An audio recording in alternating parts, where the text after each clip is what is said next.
In Roman mythology, which of course is rooted from Greek mythology, Juno was the wife and sister goddess of Jupiter. And Jupiter was sort of being naughty with some friends, so he cast a veil of clouds around himself and his friends. But of course, Juno was a fairly powerful god herself and used her powers to look right through the clouds and see the true nature of Jupiter and understand what he was really up to. And that's exactly what the Juno spacecraft does for us, is that it goes there with special instruments in a special orbit and uses its powers to see right through Jupiter's clouds and understand its true nature, which is holding these secrets for us about how the solar system formed and where we all came from.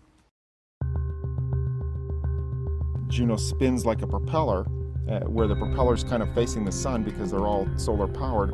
If you spin something, it stays spinning. It's like a gyroscope. We can use a spinning spacecraft to let each instrument get its turn to see Jupiter. We get to go very close to the planet, inside the radiation belts instead of outside the radiation belt. We're in a polar orbit, so by small adjustments of the timing, we can map the entire planet. We can get repeated stripes at different longitudes as Jupiter spins underneath us. It does mean that Juno is going to see the polar regions to a greater extent than with other spacecraft, but I think the most important thing is that it gets in very close to the planet as part of that ellipse, brings it in a few thousand miles above those cloud tops, very close, near the equator.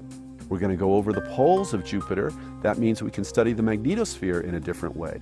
A magnetosphere is the sphere of influence of a magnetic field.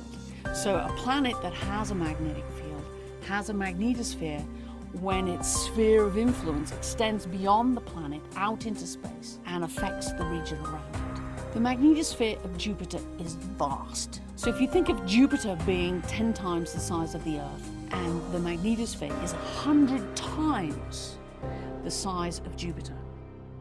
I would expect Juno to tell us more about how planets work, meaning how the heat gets out, what kinds of flows exist inside the body, how magnetic fields get generated. Learning what Jupiter is made of, we will learn such a wide range of things. For indeed, Jupiter is the most massive planet in the solar system.